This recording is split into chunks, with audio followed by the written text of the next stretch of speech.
Good evening.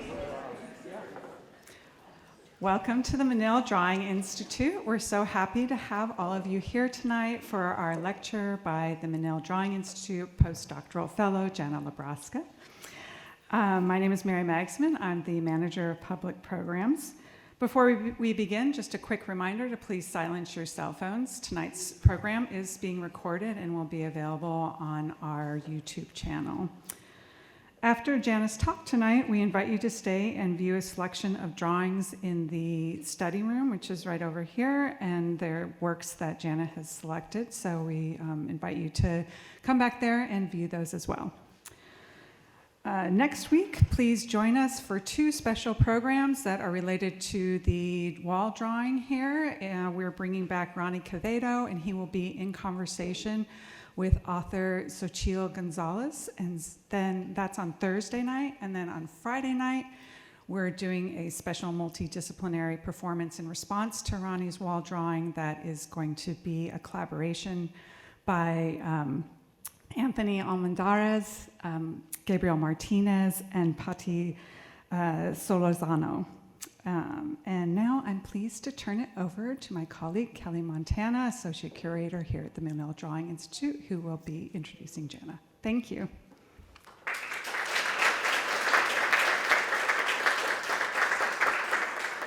Thank you, Mary. Welcome, everybody. It's a pleasure to introduce this year's Menil Drawing Institute Predoctoral Fellow, Jana La Brasca.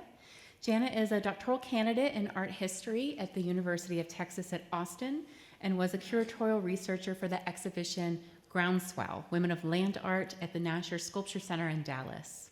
Her dissertation, focused on Alice Aycock's early work, draws on the artist's archive and develops a theoretical framework focused on matters of scale. Previously, she was a curatorial fellow at the Blanton and the Catalog Raisonné Research Fellow at Judd Foundation in Marfa in New York. After she wraps up her time here with us, she will head onwards to Washington, D.C. for the Douglas Foundation Predoctoral Fellowship at the Smithsonian American Art Museum.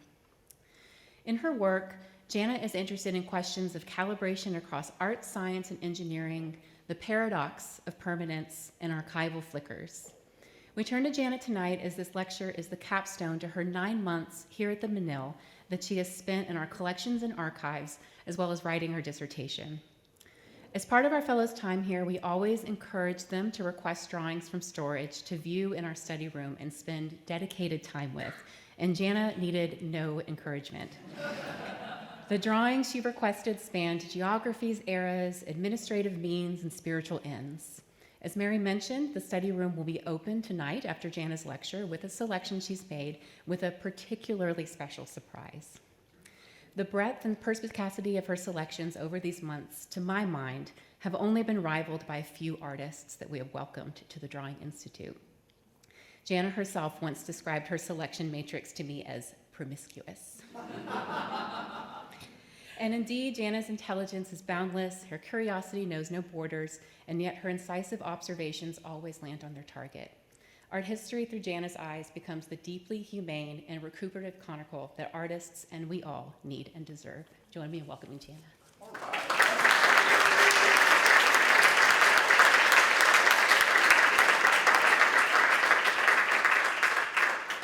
Wow, thank you. Okay, so first, I'm just gonna say again, thank you. Thank you, Kelly, for that really kind introduction. I'm so glad that was recorded. Thank you to those who traveled to be here today, to those tuning in online in the future. Thank you to my dissertation advisor, Ann Reynolds, and to other mentors and colleagues at UT and elsewhere.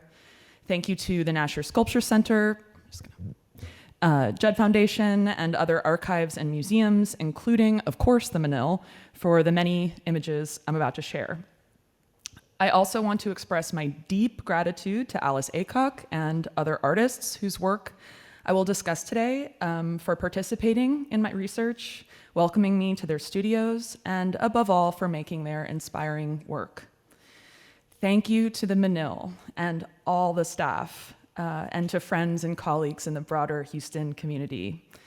This town and this museum are filled with brilliant, kind people who have shown me a level of warmth over the last 9 months I could scarcely have dreamed of.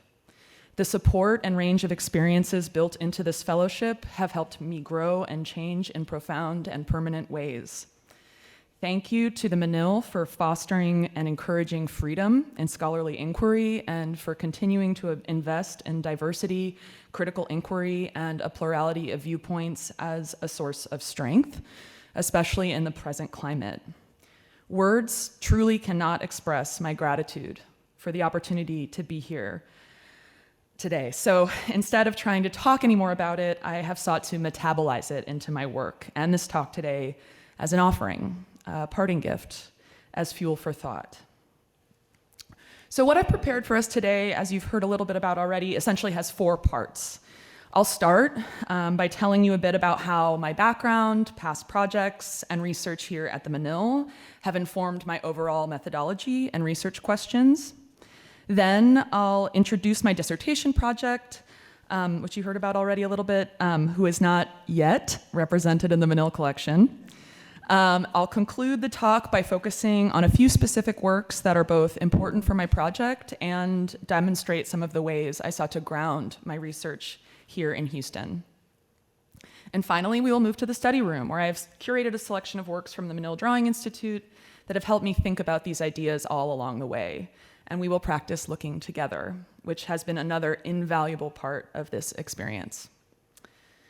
However, before I get into all of that, given the subject matter of my presentation, I will also take a moment to acknowledge the Native peoples whose ancestral lands we occupy as settlers, as well as ongoing struggles for land, human rights, freedom, and personal autonomy in this country and around the world.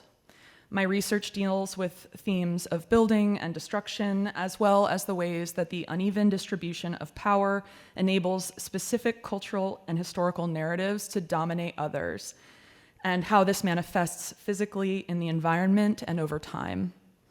So, although my discussion relates predominantly to works of art in the land and on paper made in the United States, I want to suggest that by addressing landscape and architecture formally and metaphorically, this work, as Lucy Lepard once put it, opens doors and windows onto the real world, raising questions with serious political implications for present and future constructions of collective memory and notions of place. As the artist Teresita Fernandez said regarding her installation in the current exhibition, What Drawing Can Be, 4 responses, we are always in more than one place at once, because places are literally stacked with histories. Which aspects of these histories are visible at any given time is never neutral. In fact, it is deeply and unavoidably political. I derive the title of this talk from a series of elliptical statements by Michel Foucault in his book, The Archaeology of Knowledge. In it, he uses the term document and monument to reorganize our models for the writing of history. In its traditional form, he writes, history sought to memorize the monuments of the past, transform them into documents, and lend speech to those traces which, in themselves, are often not verbal, or which say in silence something other than what they actually say. In this new history, we transform documents into monuments, deploying a mass of elements that have to be grouped, made relevant, and placed in relation to one another to form totalities. However, these totalities do not presume coherency. Foucault's history of ideas is just as concerned with documents as monuments as it is with the crumbling soil on which they are based. Before, Foucault writes, the archaeologist aspired to be more like the historian, restoring a sense of narrative coherence to the past's silent monuments, inert traces, and objects without context. But in this new approach, the historian aspires to the conditions of archaeology, excavating the underlying discursive practices and epistemological models that produce knowledge and objects as they relate to specific moments in time. To analyze what he calls the cultural episteme is not to discover any sovereign unity of a subject, a spirit, or a period, but to open up an inexhaustible field that can never be closed, relational and indefinite, a constantly moving set of articulations, shifts, and coincidences that are established only to give rise to others. My research and this talk traffics between documents and monuments to unearth what Foucault calls the discipline of interferences, the description of the concentric circles that surround works, underline them, relate them to one another, and insert them into whatever they are not. I like to think of my overall scholarly project as one of feeling for and cracking open a two-way portal between past and present. By keeping the interferences, concentric circles, and webs of relation around surrounding artworks alive, and teaching ourselves to see what surrounds us in the present alongside what has been built or imagined in the past, we can begin to assemble an expansive and generous range of possibilities that can inform what we dream of for the future. And so this slide depicts different iterations on a work that's very central to my first chapter, this Aycock's first earthwork, Maze, which starts out as a photocopy from the encyclopedia. She takes a rubbing from it. Maybe you can see a little better here. And then draws and redraws it, and then eventually it gets built, and she's not able to actually see it aerially until it's photographed by the police, which you can ask me about in the Q&A if you want to know more. The intersection between documents and monuments is a subject Dominique de Menil spent considerable time thinking about in the late 60s and early 70s as she pursued research for an exhibition with the working title Dream Monuments, which curators Kelly Montana and Erica De Benedetto expanded upon for an exhibition of the same name here at MDI in 2021. That exhibition focused on drawings from the 1960s and 70s and expanded the core group of all-male land artists the de Menils invited to Houston to propose monuments for this city in 1969, such as Claes Oldenburg, Christo, Dennis Oppenheim, Will Inslee, and Robert Smithson. However, as the curators wrote about in their essays for the show, Mrs. de Menil's initial vision for the Dream Monuments project was considerably more wide-ranging in its historical scope. Fueled by the critical success and extensive tour of the Visionary Architects exhibition, which focused on the unbuilt works of Etienne Louis Boulet, Claude Nicolas Ledoux, and Jean-Jacques Lequeux, Mrs. de Menil pursued further research on the concept of monumentality itself as a global and transhistorical phenomenon. In June 1969, she outlined the project in a letter to the feminist art historian Helen Rosenau as a forthcoming exhibition and publication that will consist mostly of 16th and 17th century engravings and of 19th and 20th century drawings, photographs, and models. We have taken as a definition of monument any sculpture or architectural piece which is meant to be outdoors and which has no other function than to impress, exalt, or commemorate. But the research archive for Dream Monuments is broader still, including materials on monuments stretching all the way back to prehistory, alongside examples as diverse as the Ohioan Serpent Mounds, the Tower of Babel, Egyptian obelisks and pyramids, the Eiffel Tower, fountains, elaborate tombs, temporary structures festooned with exploding fireworks, World's Fair pavilions, and zoomorphic architectural follies. Yeah. Mrs. de Menil also collected news clippings on instances in which monuments became loci for protests on the part of anti-war, labor, civil rights, and women's liberation movements. As a research assistant, a young Frederica Hunter wrote on behalf of the project to the U.S. Department of Parks and Wildlife, requesting information on the rationale behind the establishment of new national monuments. She writes, "We are interested to know if there is criteria for selection. Are sites or structures chosen for scale, singularity, public interest, historical significance? How are new monuments commissioned? It seems today that there is an increased effort to preserve sites of established historical significance, especially from the 19th and early 20th centuries. On the other hand, there seems to be little activity on the part of the government for the commissioning of new monuments. Certainly, these tendencies reflect society's own concerns and sensibilities, a current feeling that does not desire the sentimental or heroic. When has the US government been most active in commissioning national monuments? She asks. I did not find evidence of Parks and Wildlife's response, but we now know, thanks to the important work of organizations like Philadelphia's Monument Lab, that the lion's share of national monuments were erected in the 19th century as part of a patriarchal white supremacist agenda to shore up hegemonic power structures in the wake of the Civil War and emancipation. US monuments overwhelmingly commemorate war and weaponry and little reflect acts of care, the promotion of peace, or the arts.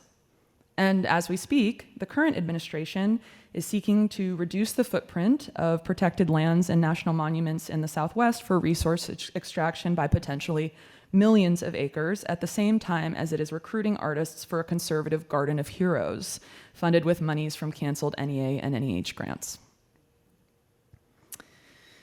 In handwritten notes, Dominique outlines the guiding concepts of her project with striking clarity.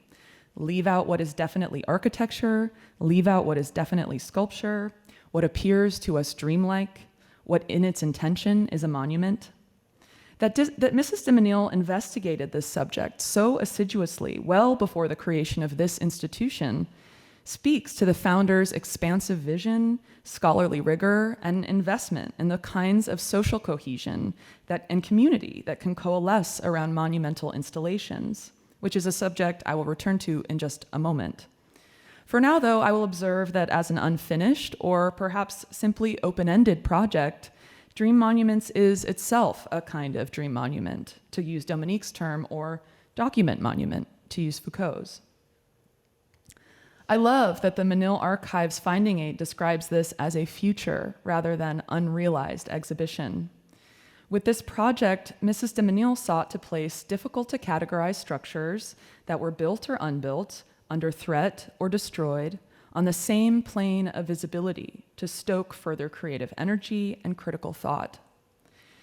The archival evidence of this project and curatorial efforts to represent it are, thankfully, well preserved, and they surface important challenges that resonate strongly with research of my own.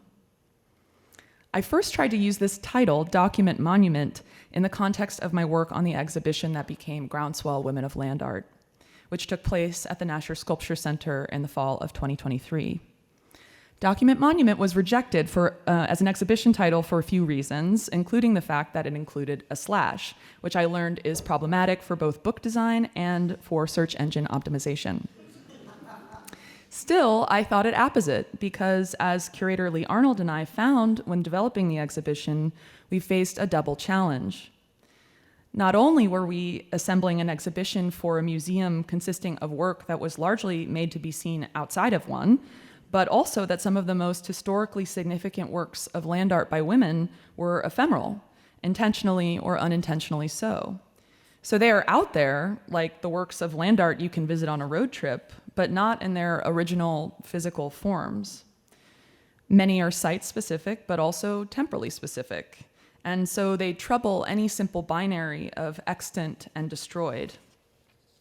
They are findable, but to truly understand them, one must pursue a different kind of footwork, which brought me, lucky, to artists' studios, libraries, and archives all over the country, places devoted to the preservation and futurity for materials we refer to paradoxically as ephemera.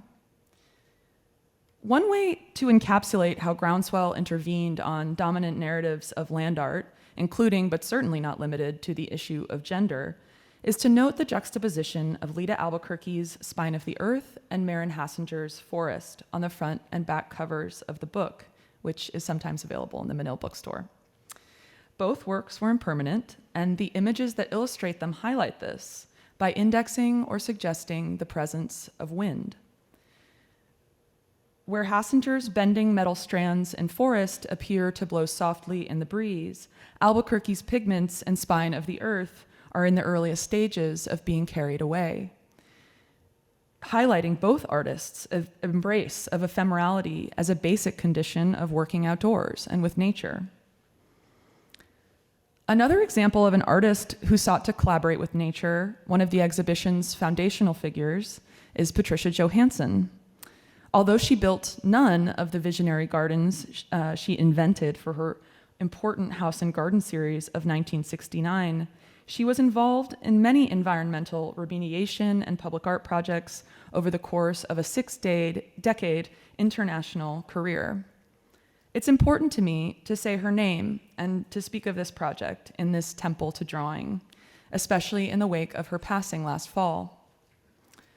Almost simultaneous with the Dream Monuments artist's visits to Houston in March 1969, and following the national attention Johansson had garnered for her very long paintings and her 1,600-foot long painted sculpture Stephen Long, she received a letter from landscape designer James Fanning, a consultant for House and Garden, who had seen the piece in Vogue.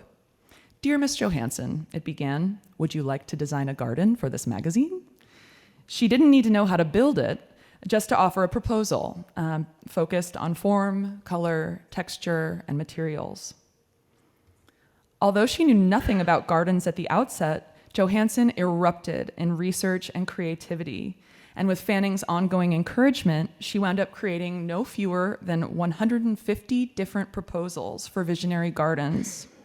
She made these drawings with great economy, using regular 8.5 by 11 sheets, pencils, and colored pencils, and in one notable case, even lipstick. And I really tried to figure out which one it was, but I still don't know. So don't ask me. They range from a garden for organized killing, irrigated by blood from slaughterhouses, complete with a fetid, stinking pool, to a blazing fire fountain in which flames would double in reflection against rippling plains of water, a conceptual proposal for a nationwide meta-interstate called Trail of the Spider Woman, in which linked, untouched regional landscapes are preserved by passing over and under the existing webs of modern transportation systems, to an all-black garden intended as an femage, to her former boss and friend, Georgia O'Keeffe. And it was Johansson, by the way, I found this out today, who encouraged O'Keeffe to make her largest painting, the iconic Sky Above Clouds at the Chicago Art Institute. And a garden of sulfur and tar that should never be built, intended to critique the environmental carelessness of certain earthwork proposals by Robert Smithson. Although none of the drawings in the House and Garden series ever found their way into the pages of the magazine, Johansson's critical, fantastical, micro-macro designs became a wellspring of ideas for subsequent projects around the world that marry environmental remediation, biomorphic shapes, and opportunities for recreation in nature, especially her beloved and still functional Fair Park Lagoon in Dallas, Texas. Johansson claimed at least one time that I heard that she couldn't draw.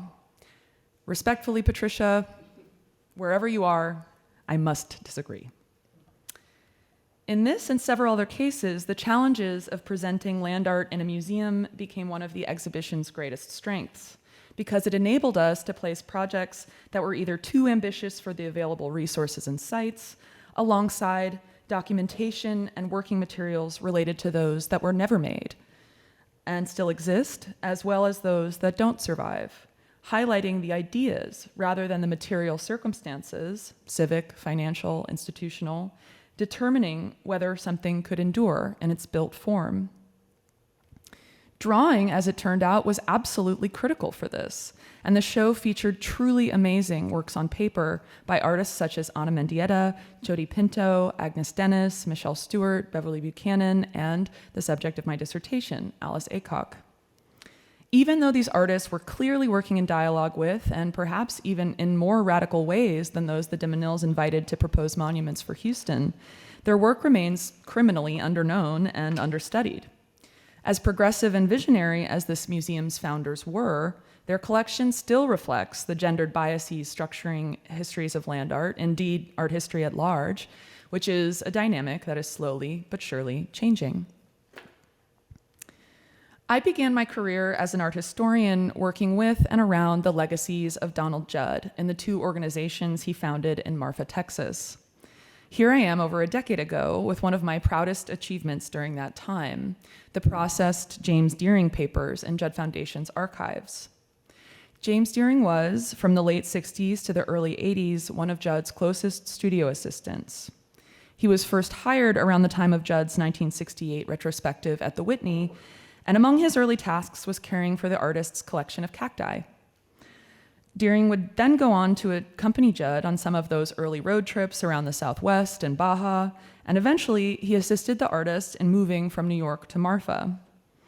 He became an integral part of the team that, with support from the nascent Dia Art Foundation, would realize the permanent installations at the site now known as the Chinati Foundation, and the block, which you see here. I still remember how strange and wonderful it was to sit day after day in the Judd Foundation offices, learning archival practice under the brilliant and talented Caitlin Murray, and trying to make sense of these materials that had been generated during the process of literally inventing these places.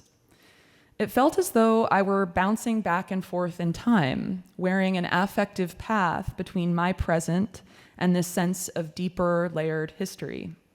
To repeat, I was in more than one place at once.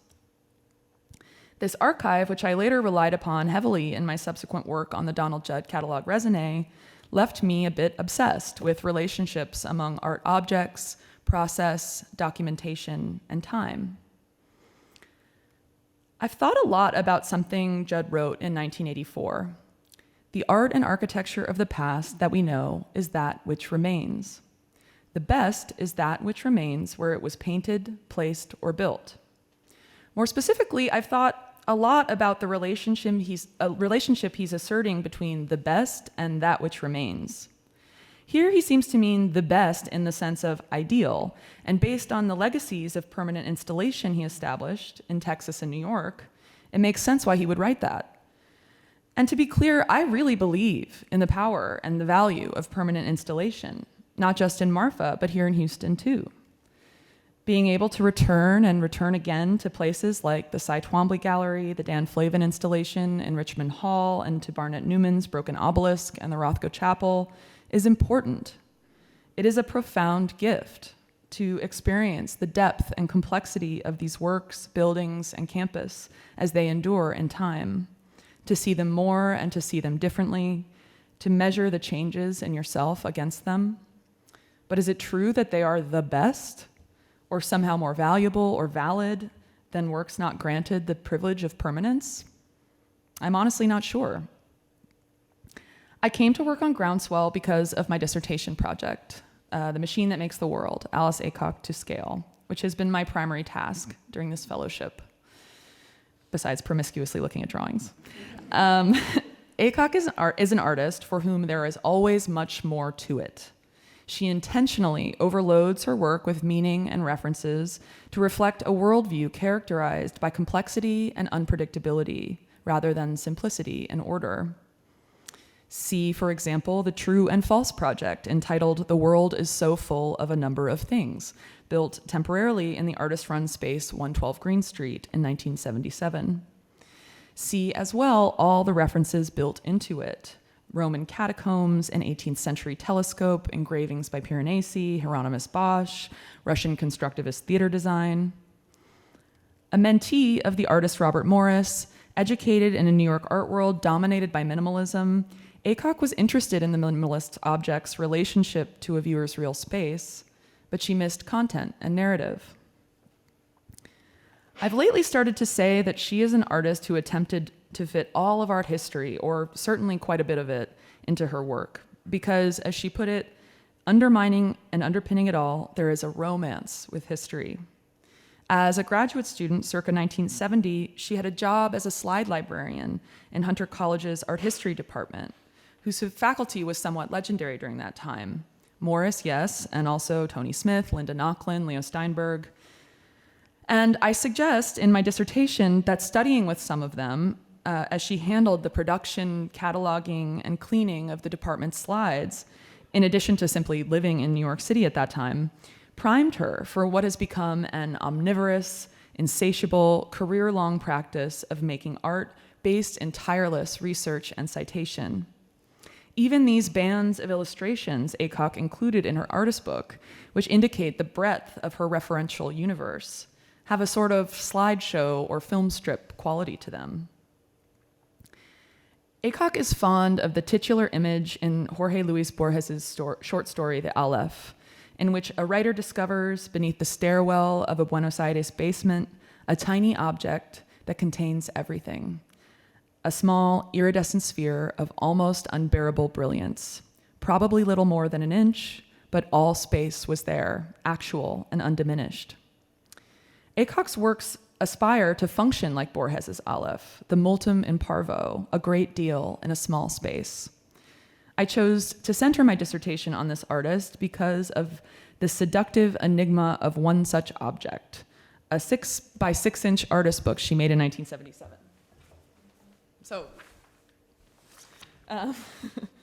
Which I first encountered in the New York Public Library's print collection. I found it because I was typing the names of female land artists into the search bar, thinking it might yield results related to a topic of interest to me: destroyed, ephemeral, or unrealized earthworks. As it turned out, I was right. The search had returned an art object, not a print exactly, but one designed for wide circulation that detailed a visionary, impossible installation consisting of 5 wooden towers connected by a network of subterranean tunnels. When I say impossible, I really mean impossible to realize in full. In addition to the many drawings that she made for the complex, Aycock built 2 temporary 3-dimensional excerpts from it, one at Art Park near Buffalo, New York, and one at Documenta. My research on these installations soon revealed how their contexts, along with that of the artist book as itself as a highly adaptable alternative space for radical proposals in the 1970s, opened on to discourses in modern sculpture, architecture, land art, drawing, feminism, site specificity, public art, and critical theory that I was hungry to explore. So my dissertation in many ways has been a long process of unpacking this semantically dense Aleph-esque object. Throughout, I have used concepts of scale as a flexible and expansive interpretive guide. In my dissertation, I provide a history of the artist's drawings, sculpture, installations, and conceptual projects focused on the promises and limitations of scale as a formal, historical, and philosophical dimension of art making. Formal in the sense that because many of these installations either only exist on paper as proposals or no longer exist in their built forms, I am almost always relying on documentation that reduces in order to preserve the size and number of dimensions of its referent, especially drawings, photographs, and description. Historical in the sense that this work intersects with period-specific debates centering scale not only as a measure of quality in art, but also as a critical factor in artists' relationships to information, institutions, and the planet itself. And philosophical in the sense that Aycock addresses her work to the discontinuous thresholds between the immediate scale of experience and the almost unfathomable scale of deep time, the earth, and our place in the cosmos. Tracking the work of her early career, which ranges from research and lens-based studio experiments to earthworks in concrete and wood, drawings for entire imaginary cities, and eventually fantastical kinetic machine sculptures, I analyze how she sought to model or test not only the limits of sculpture, but also earth systems, architecture, and human behavior by generating what she calls threshold situations between imposed structures and lived contingencies. Throughout the dissertation, I read these transitions in scale from the artist's ideas to her objects, contexts of display, and audiences for inscriptions of the exchange, expression, and subversion of power. It might be clear by now that I am not so concerned with the art historical tradition of medium specificity as I am with what art historian Jennifer Roberts has called scalar specificity, which enables me to think across media and the archive to embrace art's inherent relationality and, in a broader sense, model forms of resistance to mastering fantasies of infinite, seamless scalability.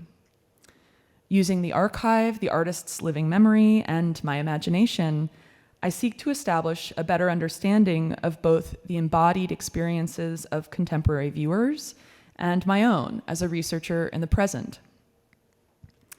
Aycock's little book does more than document her installations, contextualize them in relation to previous work, outline her proposal for the overall complex, and cite her numerous sources. It also asks larger questions about what it is to make art that, quote, exists in the world while at the same time running parallel to it, end quote. Both continuous with its surroundings and different enough from them to render everything a little strange. When we see this way, we begin to understand that our world looks as it does because of interlocking natural and man-made systems, webs of decision and contingency, and power relations that are rarely symmetrical. This is a favorite work of mine, the large-scale disintegration of microelectronic memories, which Aycock built in 1980 on the Sandy Battery Park landfill as part of Creative Times' Art on the Beach series of outdoor exhibitions. Intended to function as a kind of memory palace for an old woman, the artist based the form of this unruly construction on a tantric diagram and the circuitry of a microchip she had picked up on Canal Street. In this work, she was three-dimensionalizing ideas from several earlier drawings. The image on top, right, so let's see if I can do this one, shows a section of the piece that includes doors she appropriated from demolition sites on the Lower East Side, which lasted only so long on the installation before being taken by someone else. This actually fulfilled the artist's intention for the piece to function to seem like a microcosm of the city in multiple phases of construction and deconstruction that sought to capture how the city erases itself. Sited on a landfill made of earth displaced during the construction of the Twin Towers that was in limbo before its development as the high-end real estate it is today, the large-scale disintegration is an imperfect model for our imperfect world. It exposes the conditions of its own artifice, as she put it, by looking as though it is being made and unmade at once. To me, the appearance of this work and others like it raise the possibility that given seemingly immovable arrangements of social hierarchy, the built environment, and spatial memory might be subject to change. Complex, as you probably know, is a term for connected architectural structures, equally at home in the realms of housing, commerce, fairs and amusement parks, military installations, archaeological digs, burial sites, manufacturing. It is also one that describes a psychological system of related ideas or impulses that exert a strong but usually unconscious influence on an individual's attitudes and behavior. Aycock consciously plays with the complex's multiple meanings to conjure a sense of open-endedness, an inexhaustible pursuit of the sublime.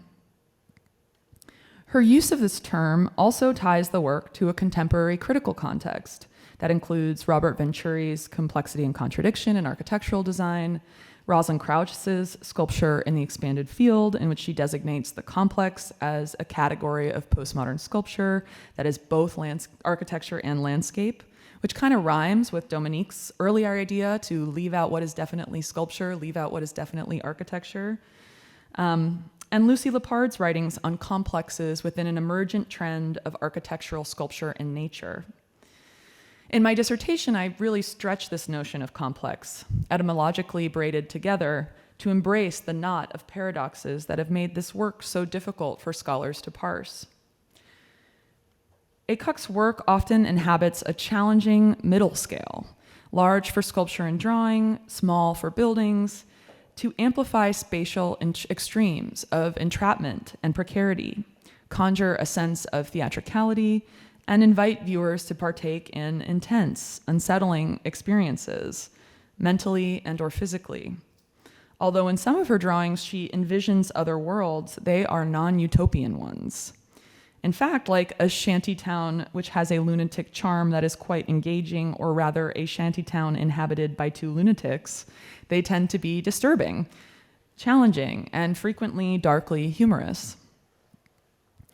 When I began this fellowship back in September, I was working in a part of my dissertation concerned with questions of site specificity, access, and publicness in the later 1970s, a period after what is considered the pioneering moment of land art, when the broad adoption of artistic strategies associated with earthworks, architectural intervention, and site specificity aligned with unprecedented interpenetration among the disciplines of architecture, sculpture, and drawing, as well as a general sense of optimism about the positive social impacts of outdoor and public art, which was reflected in turn by increased federal and state funding opportunities for artists working large, outdoors, or both.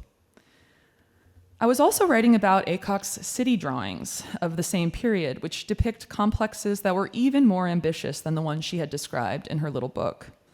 These works mobilized lessons from her large-scale public projects, poetic inspiration from Italo Calvino's Invisible Cities, and the unfettered imaginative possibilities nourished in the tradition of paper architecture, increasingly embraced by architects and artists during this period, and due in no small part, I think, to the influence of the US tour and catalog of visionary architects.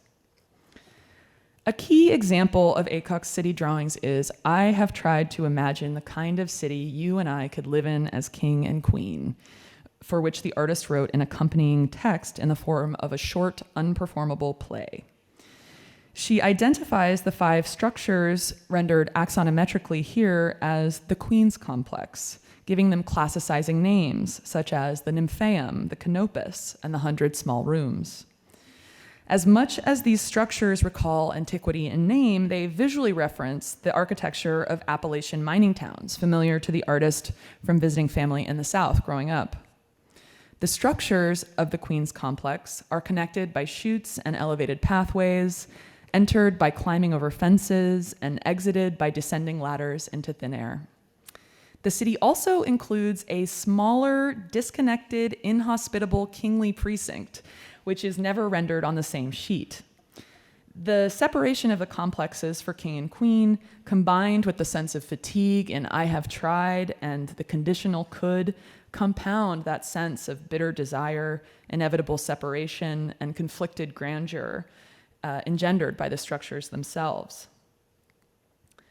6 years after her initial drawings for the King and Queen City, Aycock built an excerpt from it here in Houston for the Bayou City Arts Festival. The 100 Small Rooms was a 7-story vertical labyrinth ringed with picket fences and constructed entirely of wood painted white. Contrary to the title, a reference to the 100 chambers used for storing supplies and housing enslaved laborers at Hadrian's villa outside Rome, the work in fact consisted of 54 rooms, each of which was just 4 feet tall and almost as wide. There was no opening or gate at the bottom, so while you were meant to enter and navigate the dark, cramped passageways, you would have to climb over the fence first. Each layer was punctured by one portal to the outside, which would permit light to enter and a querent to exit onto a narrow, fenced porch. Perhaps you might look out to survey the distance from the ground you had cleared. But if you made it to the top, there would be no safe means of escape but to go back the way you came. So profuse as to be threatening, the work's fully enclosed force field of picket fencing, that classic signifier for idealized middle-class suburban life, combines with the low ceilings and cramped dimensions of the rooms to exaggerate a sense of potential isolation and dreams of heteronormative domesticity and suburban childhood to the point of satire or even horror. Also slightly resembling a miniature skyscraper, the work likely interacted with the Houston skyline from various vantage points, perhaps legible as a critique of the increasingly blurred boundaries between corporate and domestic life under the conditions of late capitalism. Curious, imposing, and from the perspective of today, shockingly dangerous, this structure that parodies enclosure, entrapment, and inaccessibility was ostensibly a public artwork. Public in the sense that it was sited outside and intended as a form of public address in a festival setting. Like many of ACOC's outdoor structures, the work initiates a game of affective tug-of-war with a viewer, forcing them to really ask themselves whether they want to go in and what they might find if they do. After the festival concluded, the artist offered the 100 small rooms as a gift to another public art venue, the Laumeier Sculpture Park in St. Louis. The work was dismantled and extensively reconstructed at Laumeier, where it was sited near a stand of tall pine trees flanking a mound that had been the foundation of the demolished home of the Hedenkamp family, which was part of the former estate that makes up a piece of Laumeier's acreage. Unable or unwilling to maintain the sculpture in a permanent way, Laumeier commissioned ACOC to produce a new drawing of the Queen's Complex for their collection as a permanent document of the work's ambition.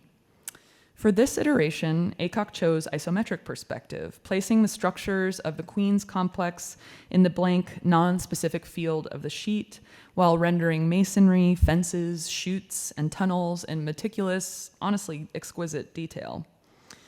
Commissioning the drawing turned out to be prescient. A staff member at Laumeier informed me that after about 5 years of public display, the sculpture was taken off view and deaccessioned due to inappropriate visitor interaction. They did not go into further detail, but I think we can imagine a few different versions of what that might mean.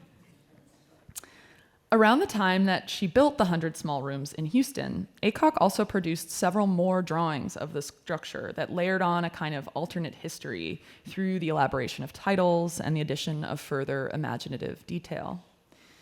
Such works range from this more traditional diptych, showing the exterior and a cutaway, to increasingly elaborate compositions containing further clues as to more specific iconographic sources. In the 100 small rooms on the eve of the Industrial Revolution, lines of various lengths extend from the central tower and connect to cuboid constructions, wheels, cranks, and coils. At first, I interpreted these elements as insets, thinking the artist was utilizing the visual conventions of the zoomed-in detail to visualize the mechanisms and force required to both conceive of and raise such a thing. Striking, too, is the way that the overall apparatus of wheels and cranks rather dwarfs the tower itself. Despite the artist's habitually precise technical style of drawing, the scale across the composition seems inconsistent or not quite legible, amplified by the absence of human figures, which emphasizes this kind of flicker or waver she often cultivates in her work between verisimilitude and fantasy. Closer reading of other drawings in the series led me to documentation of the Italian architect Domenico Fontana's famous feat of engineering under Pope Sixtus V that resulted in the relocation of a 320-ton, 83-foot-tall Egyptian red granite obelisk from the Circus of Nero to St. Peter's Square, in a symbolic victory of Christianity over Roman paganism. Although the obelisk was moved just 270 meters, the project required the labor of over 900 men, 160 horses, an elaborate system of pulleys and winches, and several months to complete. The whole process was illustrated in exalted detail for a book published in 1590, and I found that 2 illustrations from this publication are in the Menil collection. Viewing them here, I came to realize that not only was ACOC's visual reference quite direct, but that what I had initially read as invisible lines of magnification were in fact intended to represent ropes, perhaps in anticipation or reimagination of the real-life process of dismantling, relocating, and rebuilding the 100 small rooms.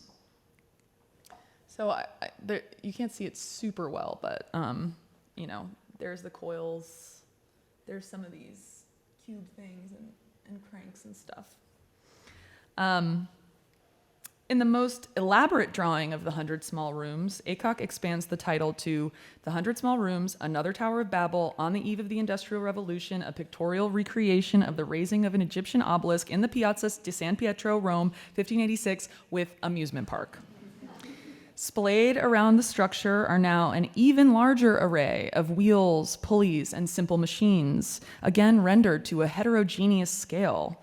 Note the Ferris wheel seemingly miniaturized at left, or has the tower now grown to dwarf the Ferris wheel? The scene suggests the tower's enmeshment in a larger fantasy environment, now divorced not only from the site where it was built, but also from the Queen's Complex, where it had originated in Aycock's imagined city. In addition to the story of the Vatican obelisk, her allusion to the Tower of Babel emphasizes not only the tower as a symbol of human ambition, hubris, and imperfect communication, but also its connection with another tower that Aycock built in the Houston area for interior designer and art patron Sue Rowan Pittman, who offered a drawing of it to the Museum of Fine Arts Houston as a gift in 1991. I had been aware of the drawing for some time, but I was surprised upon my arrival here to discover that a related, more technical diazotype had entered the museum's collection in 2023 and is in fact on view there as we speak. While I had been unsure previously whether this sculpture had been built, the blueprint, along with the excellent research MFH's Prints and Drawings department has done on it, shed further light on the question. Aycock's Tower of Babel was built, which the artist's studio confirmed, and it is listed on the Smithsonian's Art Inventory database among 23 other sculptures once sited at Pittman's Busnami Sculpture Park in Burton, Texas, along with works by Scott Burton, Anthony Caro, Mark DeSuvero, Beverly Pepper, and Christopher Wilmarth. Intrigued, I embarked on a mission to try and discover whether the tower still stood. The legendary Jan Brandt was especially helpful in this regard, connecting me with two wonderful local artists who are in the house tonight, Penny Serling and Kelly Moran, who fondly remembered helping build Aycock's Tower of Babel through their affiliation with the local prints and multiple studio, Little Egypt. They helped weld the metal frame and cast hundreds of ceramic balusters for the tower's spiraling railing. In an act of profound and thrilling generosity, Kelly let me have one of the spares. But neither Penny nor Kelly had seen the tower since they finished building it back in '86. Thanks to some strategic searching on Google Maps, the county clerk website, and old-fashioned letter writing, I've learned that Pittman's farm, which was originally called, you cannot make this up, Easy Does It, was split. The owners of one part said that the sculptures are no longer on the property, but that what I saw on Google Maps, something he said resembles a crooked lighthouse, was actually at his neighbor's place. If you know me at all, you know I wrote to the neighbor too, but I never heard back. So this all remains a bit mysterious. And while a day trip to sniff out the structure, whatever condition it's in, could have been fun, it's not really what I'm after. What I am after is a larger set of questions about the relationships among artworks, places, archives, publics, and the imagination. I am after an understanding of how drawing can document, mediate, and extend what we think of as possible, as well as how it can function as a repository or inventory of ideas. I am after a careful and nuanced investigation of the fertile, unresolved space between art and world, because I think that that space can hold strategies for critical seeing, making, and being that we can use now and in the future. I introduced this lecture with Foucault's idea for adjusting the hierarchies associated with documents and monuments in the study, which is to say the making of history. I find the concept so potent because it posits that history is not an object, but a process that is open and inexhaustible rather than closed or unmoving. This perspective can attune us to the quieter voices and difficult discontinuities we encounter in our research, even and maybe especially when they contradict what we think we know. That work is hard, but I think it's worth doing. To close, I'll briefly touch on the work I selected as the cover slide for this talk, Agnes Dennis's Citadel for the Inner City, The Glass Wall. It is a virtuosic, monumental document of a translucent idea, rendered with utter patience and precision in shimmering silver ink. Despite being composed entirely of lines drawn at right angles to each other, it appears to bend and curve, as if it were responding to your embodied gaze. It asks something in return, requiring you to move around to take it all in, quite like an earthwork. The drawing's insistent, grand horizontality give it proportions so wide as to suggest embrace, rather than fortification, as the title would suggest. Broadly speaking, it's a pyramid, with the emphasis on broad in that its shape suggests it could be melting, like ice. Here, Dennis ingeniously harmonizes a cultural form nearly synonymous with staid monumentality, the ephemeral dimensions of light and space, and the implied fragility of glass. It almost breathes. Within the artist's visual philosophy, pyramids embody a concept she calls dialectical triangulation, a systematic approach to increasing knowledge and awareness through the synthesis of productive oppositions. That's what I'm after too. So to really conclude, before we break for questions and to look at this and other drawings I selected for us today, I actually want to give Dennis the last word by reading to you from her manifesto of 1970, a text I've turned to many times for inspiration because I suspect we can all really use some of that right now.